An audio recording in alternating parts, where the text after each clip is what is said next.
Oi, eu sou a Marcela Ponce de Leon e esse é mais um Baseado em Fatos Surreais. A gente ficou bastante tempo sem gravar, né? Teve gente até perguntando se a gente tinha parado, se não ia voltar, se... O que aconteceu com as meninas? Não, gente, a gente só tirou férias porque a gente precisava dar uma descansada depois de tanto caso surreal. E a gente tá aqui hoje com um monte de gente especial para começar o ano de 2018 com a perna direita e muito bem. Não, com a perna não, né? Com o pé, com o corpo, com tudo direito. Do jeito que tem que ser. Com o direito e com o esquerdo, porque tem que ser inteiro, né? O Baseado em Fatos Reais faz parte de um projeto, o projeto #MulheresPodcasters, e a idealizadora desse projeto, a fundadora, a maravilhosa Ira Croft. Por favor. Ah, sua fofa. Oi, gente. Bem, vou explicar um pouquinho pra vocês o que é a #MulheresPodcasters, que vai ajudar muito todo mundo aqui nesse programa. E você também que tá ouvindo. A tag Mulheres Podcast, ela foi criada no intuito de incentivar a presença feminina na mídia podcast. Ah, mas a gente só vai escutar podcast feito com mulheres? Não, gente, não é isso. A tag é para que você encontre programas feitos ou com a participação de mulheres. Pode ser programas com homens e mulheres, pode ser programas só de mulheres, pode ser programas falando sobre mulheres, mas o importante é divulgar essas mulheres para que outras pessoas encontrem os seus programas. Quando você vai lá no Twitter e vai divulgar o Baseados em Fatos Surreais e você coloca Mulheres Podcasters, você está deixando uma dica, olha só, para que novos ouvintes encontrem este programa e saibam que tem mulheres nele. Então, se eu quiser encontrar um programa na internet que seja de mulheres, feito por mulheres, para mulheres, enfim, que tenha mulheres no assunto, se eu entrar no Twitter e digitar a #MulheresPodcasters, eu vou encontrar esses programas. Exatamente, é para isso que ela surgiu. E se eu fizer um programa e quiser que meu programa seja encontrado, eu uso a hashtag toda vez que eu fizer uma publicação. Exatamente, a hashtag é para difundir a mídia podcast no Twitter e com mulheres. Ótimo. Então, agora que a gente já sabe o que é a #MulheresPodcasters, vamos descobrir como funciona o Baseado em Fatos Reais. E quem vai contar pra gente é a nossa segunda convidada. Oi, gente. Meu nome é Juliana Ponzi. Tudo bem com vocês? Muito bem. O Baseado em Fatos Surreais é um dos meus podcasts preferidos porque aqui a gente ouve histórias. E eu adoro uma história. Quem não gosta, né? E aqui funciona assim. Você manda uma história para o podcast. Essa história vai ser contada aqui. Há comentários. A gente também, né? A gente já teve uma pequena gravaçãozinha. A gente comenta, a gente cria teorias e tudo mais, né? Sobre o caos, né? Quem não gosta de um caos, gente? É muito bom escutar. E a gente vive um pouquinho dessa história, né? Porque Total. A gente conta essa história como se fosse nossa. Exatamente. É como quem está contando aqui a história é como se fosse o dono dela, né? Às vezes a gente tem uma história, a gente tem vergonha, a gente tem receio de contá-la. Às vezes a gente acha que ela nem é tudo isso. Mas quando a outra pessoa ouve, né? É uma experiência totalmente diferente, né, Marcela? Exatamente. Essa é a experiência que a gente quer trazer pra vocês. E a gente também tem hoje uma terceira convidada muito especial. Quem é você na podosfera? Tô chegando na podosfera ainda. Uhul! E eu sou Giovana Pini. Mais mulheres. Tô chegando no ponto G. Agora a primeira participação no Baseado em Fatos Surreais. E quero ver histórias. Mas você não falou seu nome? Você é a participante... Eu sou misteriosa. A participante misteriosa. É verdade. Então a Gi grava com um lençol preto em cima dela, com uma capa, sabe? Ninguém sabe, é só a voz. É tipo assim, é pra manter a cara. A voz. Bom, sou a Giovana Pini. E obrigada pelo convite, gente. Ai, que maravilhoso. E a Gi vai participar dessa gravação e ela vai ouvir esse episódio em primeira mão. E pela primeira vez, ela nunca escutou Baseado em Fatos Reais. Então, se você tá ouvindo esse programa pela primeira vez, puxa sua cadeirinha, pega sua bebidinha preferida, se aconchega, que vai ser muito bom. Vamos pro caso do dia? Vamos nessa. Só pra avisar vocês que hoje a gente tá fazendo a gravação do lado de um heliporto chiquérrimo. A gente tá aqui no estúdio de gravação da Ira Croft, direto do QG, do ponto G, do Mundo Freak, de vários outros projetos maravilhosos. E assim, tem muita gente famosa chegando pra poder acompanhar a gravação ao vivo. Que então, finas, né? Ai, a gente vai, às vezes vocês vão ouvir no fundo um barulhinho de helicóptero, uma interrupção, vai parecer que a gente parou, mas é só porque os nossos convidados chiques estão chegando, tá, gente? Estão sendo recebidos, inclusive, com uma tacinha de champanhe. Obrigada, Exatamente. Marcela. Estou aqui tomando a minha. A gente quer receber bem sempre. Podcast ostentação, né? Finas. Baseado em fatos surreais. Histórias de mulheres como nós, compartilhadas com empatia, intimidade e leveza. Onde o assunto é a vida e o detalhe, o surreal.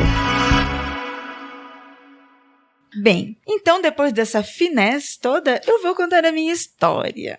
A minha história é um pouquinho trágica, cômica. Vocês vão ver que ela é divertida, mas ao mesmo tempo é muito preocupante. Agora eu fiquei curiosa. A minha avó, ela casou muito nova, com 11 anos. Uma criança praticamente. Caramba. Pesada, né? Uhum. Como ela casou muito cedo, ela viveu muitas emoções neste casamento, ela não tem lembranças da sua infância antes disso. E quando eu digo que ela não tem lembranças, é que realmente ela não tem nada. A minha avó não tem vida antes deste casamento. Como assim? Pois é. Ela não lembra do pai e da mãe, de onde ela veio? Não. A minha avó não só não se lembra, como a minha avó não tem história. A minha avó não existe antes do casamento com meu avô. São várias histórias que ela conta pra gente. Hoje a minha avó virou um caso de conspiração na família. Cada um tem sua teoria, né? Exatamente. Aquela coisa, todo Natal a gente se reúne pra ouvir mais uma história da minha avó. É engraçado, é divertido, mas é preocupante porque a gente não sabe qual delas é verdade ou não. Mas ela tá sempre contando histórias sobre o seu suposto passado antes do meu avô. Para ajudar, ela e o meu avô não gostam de falar sobre o seu passado. Então, cada vez mais eles foram esquecendo sobre isso e ficando somente essas histórias que a gente acha que são fictícias. Ela também diz que foi muito traumatizante. Então, por isso, a gente não sabe realmente qual poderia ser a verdadeira, né? E o que causou isso. Uma das histórias que ela conta, que é a mais crível, mas não é a qual a gente mais acredita. Tá. Né? Todas elas poderiam ter acontecido. O problema é que cada vez ela conta uma diferente e nem ela sabe qual delas é a verdadeira. Ela conta que os pais dela eram camponeses italianos e que viviam no interior da Itália.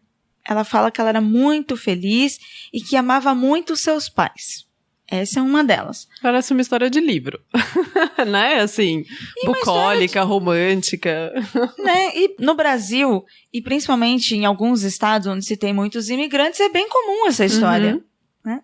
Se fosse essa, ok.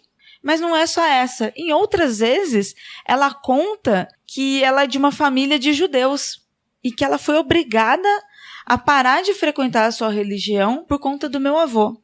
Nossa! Supostamente ela seria expulsa da família por causa do meu avô. Mas tem alguma dessas histórias que a sua avó conta, assim, que parece ser a história mais real ou que vocês acreditam mais, assim?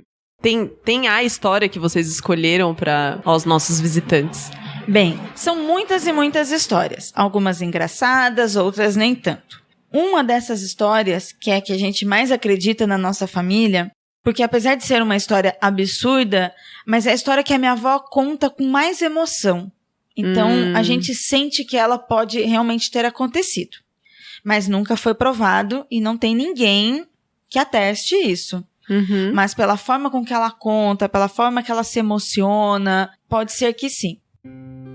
Ela conta que ela vivia de favor no porão de uma família junto com o seu pai.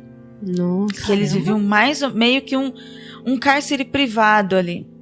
Né? Um favor peronomútil, né? Porque Exatamente. estavam presos ali embaixo. Exatamente. Ela não podia sair. Exatamente. Então, sabe aquela troca de favores? opressiva. Então, aquela coisa de, nossa, eu estou te dando um quartinho, mas você vai trabalhar pra mim só aqui. Sim. Então, eles viviam isso, né? Ela contava isso. E aí, ela falou que um dia, ela foi dada a alguém como acerto de contas quando era criança. Que ela foi usada como moeda de troca em alguma dívida, alguma coisa. Nós, na família, quando ela conta isso com muita emoção e ela realmente, sabe, muda quando ela tá falando isso, a gente desconfia que ela foi dada ao meu avô mesmo como moeda de troca, como uma prostituição. Ah, porque quando ela conta essa história diferente das outras, é onde parece vir mais sentimento. Exatamente. E é uma coisa muito louca. Pesado, né? Muito. É uma coisa muito louca, porque ela e o pai viviam presos num porão. E aí ela foi dada pro meu avô, ela fugiu, mas aí vem aquela síndrome de Estocolmo. Depois ela se reencontra com meu avô e casa com ele. E isso tudo, criança, né, gente? Porque ela casou com 11 anos. Então isso aconteceu antes dela ter os 11 anos. Olha só como que... Nossa!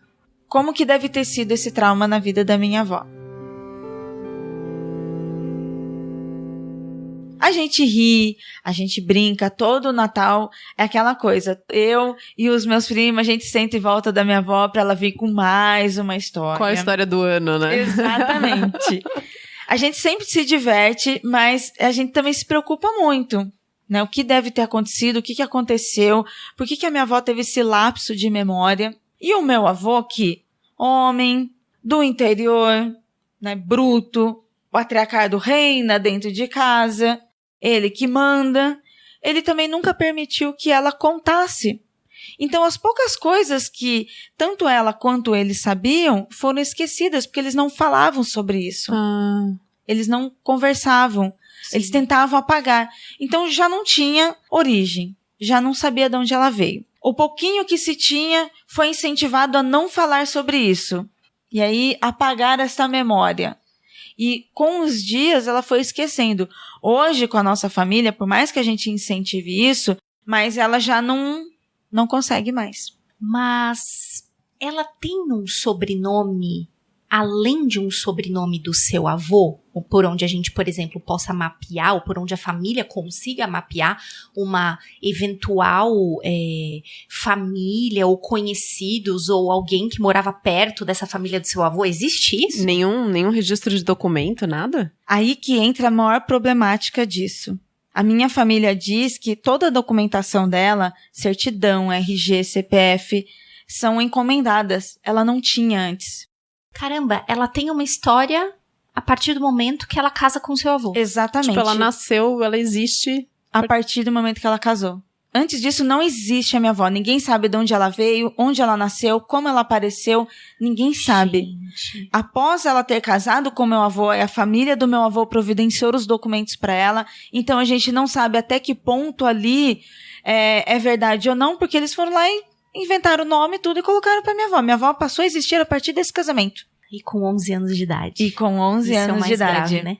E sua avó, ela se lembra? Por que ela tem esse lapso de memória? Tem alguma coisa, alguma condição médica que atrapalhou? Aí entra uma outra preocupação. Hoje, a minha avó, já com seus 90 anos de idade, ela está com Alzheimer. Então, toda a vida dela foi desencadeando para que ela fosse apagada da história. A infância dela, em que ninguém falava nada. Aí, a partir do momento em que ela casou com meu avô, por mais que meu avô a amasse e a família dele a adotasse, mas, tipo, eles criaram uma nova história pra ela, não é a dela. E o meu avô não permitia que ela conversasse. E aí, durante alguns anos, a família tentando conversando com ela, ela já tinha esquecido. Aí, agora que ela tá mais velha, ela adquiriu um Alzheimer. Então, o pouquinho que tinha, a doença também tá levando. E aí, por isso que ela virou essa atração de Natal, sabe? É trágico e cômico mesmo, sabe? A gente ri, a gente brinca, mas a gente ri de nervoso. Porque ela não existe antes disso. E hoje, pra nós, o que a gente mais quer fazer na nossa família é manter ela viva, manter a sua lembrança hoje, para que amanhã, quando ela esquecer de vez com o Alzheimer, ou quando ela falecer, para que a gente tenha histórias dela, para que a gente fale, essa foi a minha avó. Mesmo com várias histórias. E o que é mais louco, assim, né? Porque, no caso, sua avó tem Alzheimer, então é esperado que ela esqueça algumas coisas e tal. Mas a gente sabe que, mesmo nós que acreditamos que temos as lembranças e as memórias completas, na verdade, as coisas que a gente se lembra, principalmente as coisas mais antigas, elas são construídas e reconstruídas pelo nosso cérebro, né? Nossa memória não é uma memória real, oficial do que realmente aconteceu, assim, porque tem coisas que a gente vai esquecendo e vai completando e vai mudando, né, assim, conforme o tempo vai vindo, né, então se a gente, que teoricamente é saudável, tem as faculdades mentais certas, tal, já esquece, pra ela que tem essa condição agora, e que aconteceram todos esses traumas, porque eu imagino que com trauma, a gente sabe, né? Quando você tem um trauma, você bloqueia várias coisas também, né? Na cabeça, então... Foi uma das coisas que eu pensei. Será que talvez ela não tenha bloqueado essa memória pré-casamento, porque ela passou por algum trauma muito forte? Fora a história que os pais dela eram camponeses na Itália, todas as outras histórias têm um lance de trauma ali. Então, qualquer uma delas pode ser verdade e pode ter causado isso. E a gente não sabe, porque ela não consegue discernir nada. Não só agora que a minha avó está com Alzheimer.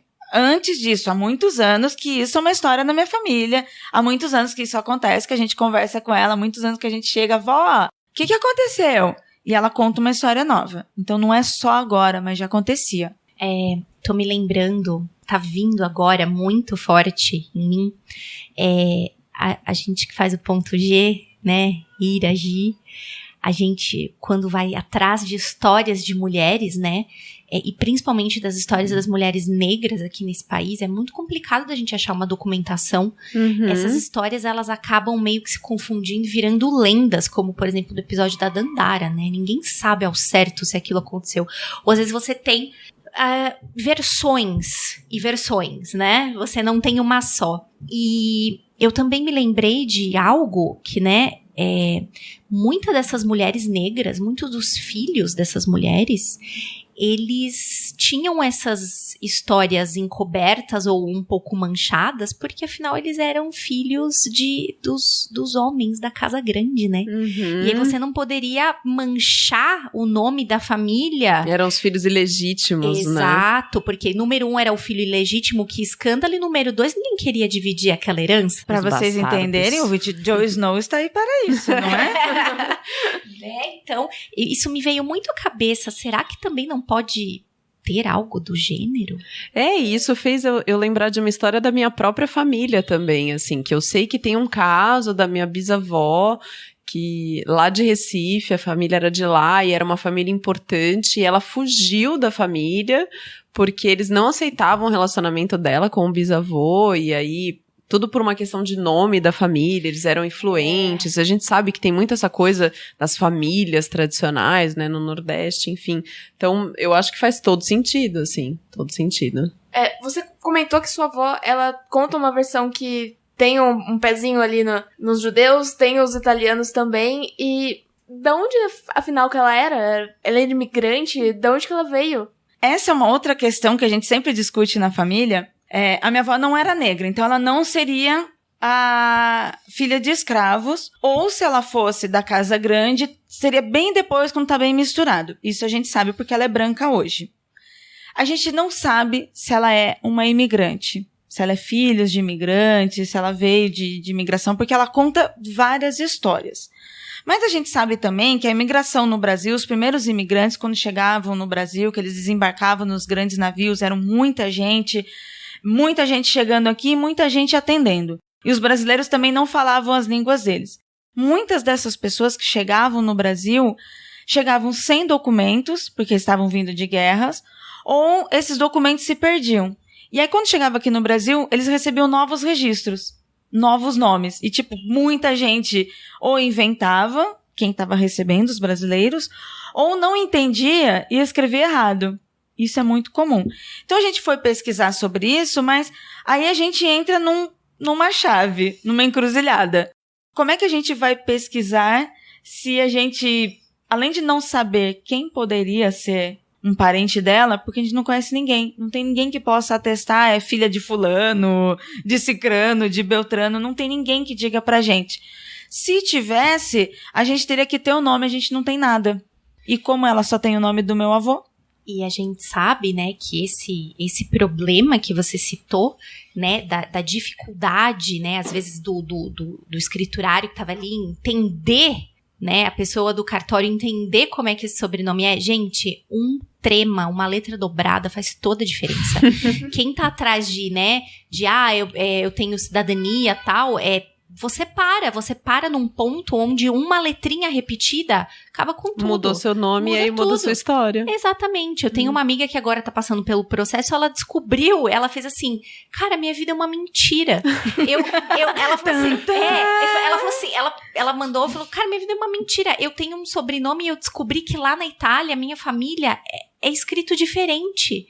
E aí eu fui atrás, fui fazer uma viagem a turismo, tal, fui até a cidade dos meus bisavós, tal, conheci parentes, esses parentes me reconhecem, mas eu não posso entrar com a papelada porque pela grafia do nome. Isso. Quando eles chegaram aqui, eles entenderam o nome dos meus avós errado. Ela falou, e isso é muito, ela falou assim, uma letra a mais. Fizeram isso com o nome do meu avô. A família inteira, o nome tem o I no final, os irmãos dele, tudo com o I. Ele colocaram o E. E aí ele, não vou atrás pra mudar, vai ficar desse jeito. Então minha mãe e minhas tias todas com o E no final e o resto da família com E. Ou diferente. Surreal. Bem, Ira, meu sobrenome é Morato.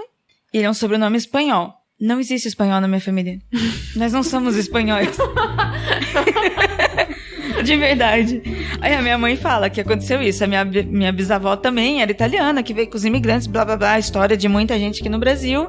Também não sabia falar e era pobre, não era ninguém de posses, né? Era uma pessoa pobre, comum, que veio de lá fugida da guerra, só isso. Não tinha documento e ganhou o nome espanhol. E nós fomos procurar saber, às vezes poderia ter um nome parecido, ou um nome numa certa região. Não, é um nome pertinentemente à Espanha, só tem lá e a gente nem conhece espanhol.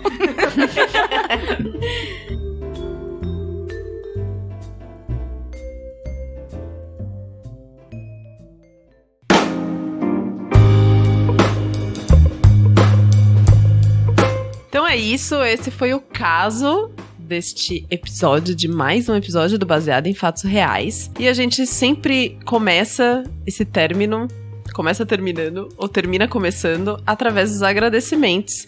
E a gente primeiro tem que agradecer, claro, as pessoas que mandam as histórias pra gente.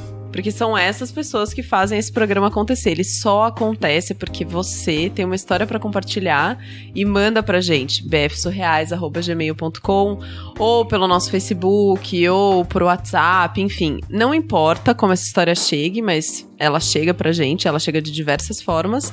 Então a gente é muito grato por vocês mandarem essas histórias pra gente. Aproveitando o recadinho da Marcela, eu quero mandar um recadinho pra Tupá e pra dona Beatriz Santos, que mandaram beijos e que estão prometendo histórias. Ó, reloginho, hein? Cadê o e-mail de vocês aqui pra Marcela com as histórias? Se elas estiverem com preguiça de escrever um e-mail, elas podem falar comigo no WhatsApp e mandar um áudio. Tem várias pessoas que mandam áudio. Olha aí, ouvinte. Se você não sabe... Pode vir falar com a gente pelo chat no Facebook, a página BF Surreais, no Twitter, no Instagram, a gente tem site, a gente tem SoundCloud. O que não falta é jeito de achar a gente, beleza? E a gente precisa agradecer também as nossas ouvintes maravilhosas que estão aí do outro lado, ouvindo as nossas histórias, dando risada. A Ju contou que ela já foi. Sim, gente, essa história é verdade. Vocês são muito, muito companheiras de transporte público, né? Porque quem aguenta ficar 30, 40 minutos olhando pro nada, né? Eu acho que a gente tem que contemplar o nada sim, tem que ter um período de descanso, mas o podcast é sempre gostoso nessa hora de olhar pela janela, né? E eu já tive uma pessoa no ônibus que falou assim, tá tudo bem com você? Porque eu tava chorando.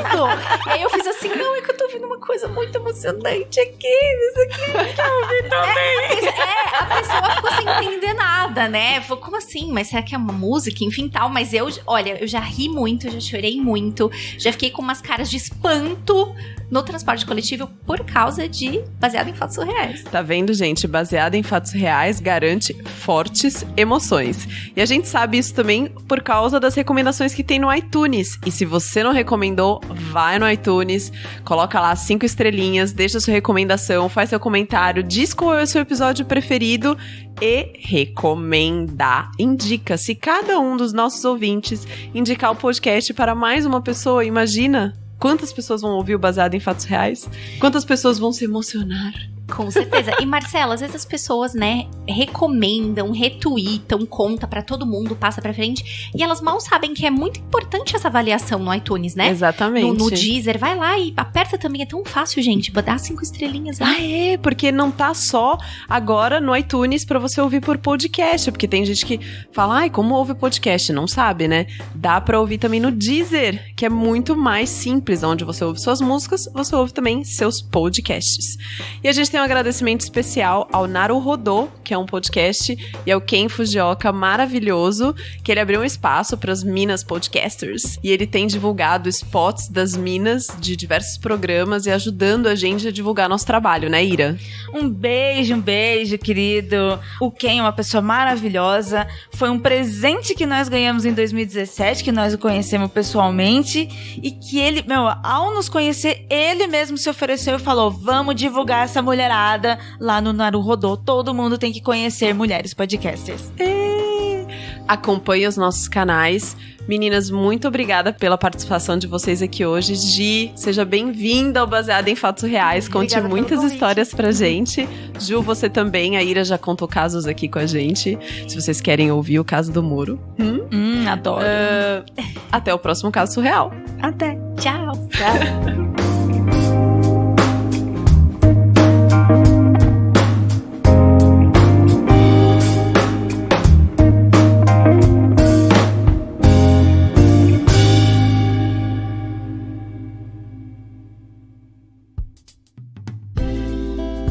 Este podcast foi editado por Débora Veiga Ruiz.